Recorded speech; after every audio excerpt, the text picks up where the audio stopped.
Pemirsa, nama mantan Gubernur Jawa Barat Ridwan Kamil kembali moncer dalam survei terbaru di Pilkada Jawa Barat. Bersaing ketat dengan RK, mantan Bupati Purwakarta Deddy Mulyadi bertengger di peringkat kedua papan survei. Lantas dengan hasil jejak pendapat teranyar, akankah Ridwan Kamil bakal kembali bertarung di Pilkada Jawa Barat?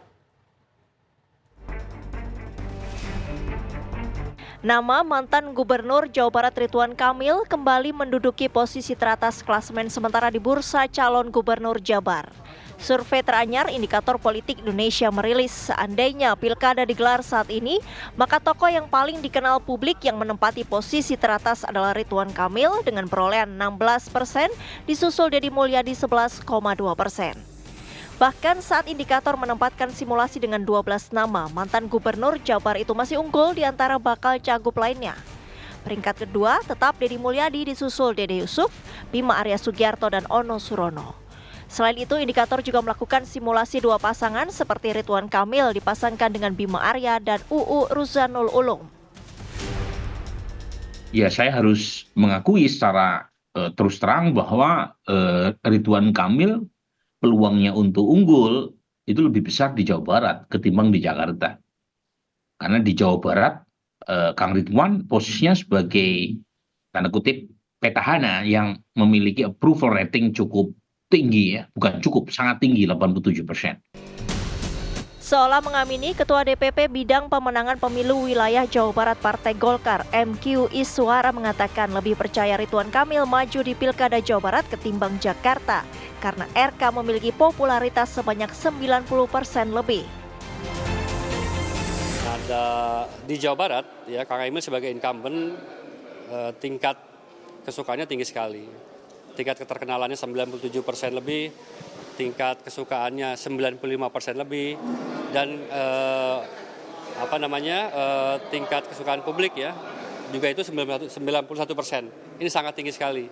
Nah, jadi teman-teman di Jawa Barat ini berharap para calon kepala daerah Kang Emil bisa nyalon kembali di Jawa Barat.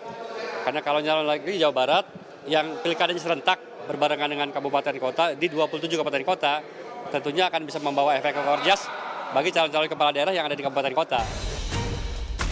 Lantas akankah Ridwan Kamil bakal kembali berlaga di bumi Pasundan? Tim TV One mengabarkan. Indikator Politik Indonesia merilis hasil survei terbaru di mana mantan Gubernur Jawa Barat Ridwan Kamil lebih berpeluang unggul pada Pilkada Jabar ketimbang Jakarta. Ridwan Kamil bersaing ketat dengan mantan Bupati Purwakarta yang juga politisi Gerindra Deddy Mulyadi jika sama-sama maju menjadi calon Gubernur Jawa Barat. Lantas akankah Partai Golkar tempat RK bernaung akan menugaskan RK bertarung di Pilkada Jawa Barat? Untuk membahasnya sudah bergabung bersama kami Direktur Eksekutif Indikator Politik Indonesia Burhanuddin Muhtadi, kemudian ada Wakil Ketua Umum Partai Golkar Ahmad Doli Kurnia, dan Wakil Ketua Umum Partai Gerindra Habibur Rahman. Selamat petang semuanya, kita menuju ke Prof. Burhan terlebih dahulu. Prof. Burhan, ini hasil rilis survei dari Prof. Burhan dan juga teman-teman yang menyebutkan bahwa nama RK dan juga Deddy Mulyadi ini bertengger di posisi teratas, dua teratas, ya. Apakah elektabilitas dari kedua tokoh yang tinggi ini merepresentasikan psikologis dari partai politik yang punya tiket untuk mengusung calon? Ya, sebenarnya kalau kita lihat potret survei yang baru saja kami lakukan di Jawa Barat, itu tinggal dua nama yang secara kompetitif punya nilai jual besar di mata warga Jabar, Ridwan Kamil dan Deddy Mulyadi. Nama-nama lain relatif kurang kompetitif. Nah, memang kita masih menunggu nama terutama yang diusung oleh PD Perjuangan dengan PKS, karena partai yang saya sebut itu punya mesin partai yang cukup baik, ya. Tetapi dari nama-nama yang muncul dari kalangan PD Perjuangan dengan PKS, Pak Haru dari PKS atau Pak Ono dari PD Perjuangan, itu nama-nama tersebut belum begitu punya selling point yang mengagumkan di mata warga Jabar. Jadi dua nama teratas tadi itu lagi-lagi akan sangat ditentukan apakah maju di Jawa Barat berdasarkan keputusan internal partai masing-masing dan kesepakatan, ya, antar elit partai di koalisi Indonesia Maju. Jadi kalau terjadi kesepakatan untuk membawa Ridwan Kamil ke Jakarta, ya tentu saja Deddy Mulyadi yang potensial untuk unggul. Cuma masalahnya kan masing-masing partai pendukung koalisi Indonesia Maju punya kepentingan subjektif elektoral yang berbeda. Ya, Golkar tentu punya kepentingan untuk menjaga dominasinya di Jawa Barat. Apalagi ya kita tahu Jawa Barat populasi pemilihnya paling besar se-Indonesia. Nah, kalau misalnya Ridwan Kamil dibawa ke Jakarta, nah sangat mungkin yang memenangkan pertarungan adalah Deddy Mulyadi, meskipun beliau alumni Golkar, tapi sekarang sudah pindah ke Gerindra. Jadi tarik-menariknya menurut saya di tingkat elit, bukan di tingkat massa. Di tingkat massa per hari ini, clear warga Jabar menginginkan antara Ridwan Kamil atau Deddy Mulyadi. Tetapi di tingkat elit, sepertinya masih panjang. Ya, perundingan antar elit Partai Koalisi Indonesia Maju untuk memutuskan apakah ya Ridwan Kamil tetap di Jawa Barat ataukah ke Jakarta. Di tingkat elit yang masih alot, kita ke Bang Doli. Kalau sudah data yang berbicara dari indikator bahwa peringkat teratas Ridwan Kamil lebih menjual di Jawa Barat, lebih potensial ketimbang di Jakarta, kenapa sampai sekarang dari Golkar belum memutus, Bang Doli? Ya, justru itu kenapa akhir-akhir ini kami Partai Golkar lebih merekomendasikan, dan yang paling ideal itu Ridwan Kamil itu kita tetap calonkan di Jawa Barat, ya, dibandingkan di Jakarta. Walaupun kemarin kami memang sempat memberikan 2 surat tugas, ya, untuk Ridwan Kamil, karena waktu itu kami berasumsi di Jakarta itu semua pertandingan kompetisi pilgub itu kembali dari nol, tidak ada petahana. Karena waktu itu kan kita berasumsi bahwa saudara Anies Baswedan itu sudah jadi calon presiden. Rasa-rasanya sih kayaknya nggak mau turun kelas lagi, ya. Tetapi kan akhir-akhir ini kemudian saudara Anies mengambil keputusan ikut kembali dalam kompetisi di Jakarta.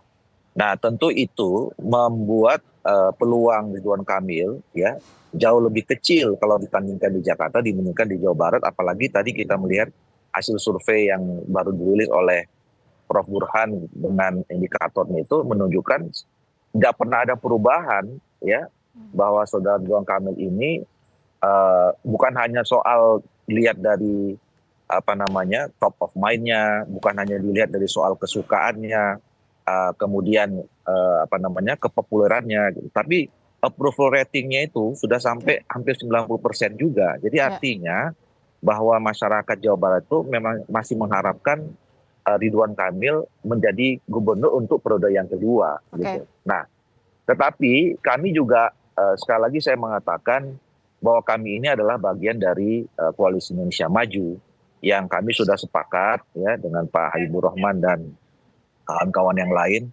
Pak Erlangga, Pak Prabowo, Pak Zulkifli Hasan, Pak AHY dan yang lainnya yang tergabung dalam Koalisi Indonesia Maju, sebisa mungkin kerjasama yang sudah kita pernah tunjukkan dan sudah teruji kemarin mengantarkan Pak Prabowo dan Pak Gibran sebagai presiden dan wakil presiden terpilih, ini kalau bisa dijaga, dipelihara, kita tetap terus bersama selama 5 tahun setidaknya, termasuk menghadapi event-event pilkada.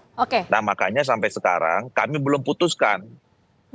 Dan Pak Erlangga menyampaikan kepada pimpinan partai politik, ya kita masih punya cukup waktu, ada 1,5 bulan lagi, ya,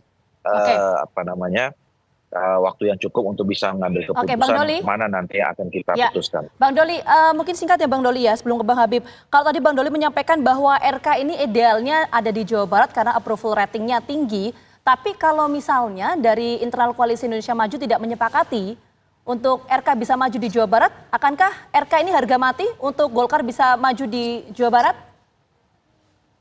Ya, sementara ini kami punya pandangan seperti itu, ya. Tapi kami terus berusaha untuk bisa menjalin komunikasi, ya, dengan teman-teman di Koalisi Indonesia Maju. Nanti kita lihat kemungkinannya. Nah, bisa ada 2, ya, sekarang begini, yang paling penting itu buat partai politik dan juga buat Koalisi Indonesia Maju atau gabungan partai politik ini menghadapi kompetisi seperti pilkada kan judul besarnya itu kan ingin menang, ya. Nah, kita sampai sekarang kenapa belum memutuskan? Karena kita ingin orang-orang yang kita rekomendasikan itu, orang-orang yang kita calonkan, tokoh-tokoh kita calonkan itu bisa dipastikan kemenangannya, gitu. Nah, oleh karena itu memang untuk memenangkan satu tokoh variabelnya banyak. Tapi yang variabel utama itu adalah ketokohan orang yang mau kita calonkan itu. Nah, itu yang sampai saat ini masih kita rundingkan. Kita berusaha keras untuk bisa bersama. Nah, kalau misalnya pada akhirnya pun masing-masing partai politik punya kalkulasi sendiri, punya tokoh-tokoh sendiri juga yang dianggap memang punya potensi untuk menang, ya memang tidak menutup kemungkinan kita akan jalan masing-masing. Ya, misalnya kemarin contohnya di Banten, ya dari awal kita udah sepakat semua Ibu Airin, tetapi kemudian dengan dinamika yang terjadi, teman-teman Gerindra memutuskan punya calon sendiri ketua DPD Gerindra di itu. Jadi saya kira kalau memang bisa bersama-sama akan lebih baik, lebih ideal. Tapi kalaupun misalnya kita punya kepentingan yang belum bisa disatukan, ya saya sering mengatakan ya kita fastabiqul khairat aja, berlomba-lomba dalam kebaikan, kan kira-kira begitu. Tapi seperti ini, kami yakin sekali dari koalisi Indonesia Maju ingin menjaga soliditas dan hitung-hitungnya. Tapi kan kita realistis saja. Kalau untuk pilkada inginnya diraup kemenangan semua, baik itu di Jakarta maupun di Jawa Barat. Bang Habibur Rahman, Deddy Mulyadi sepertinya masih tertinggal dari RK. Mungkin tidak Deddy Mulyadi menyalip RK. Sesaat lagi Bang Habib. Kita harus jeda dulu hanya di Kawar Petang pemirsa.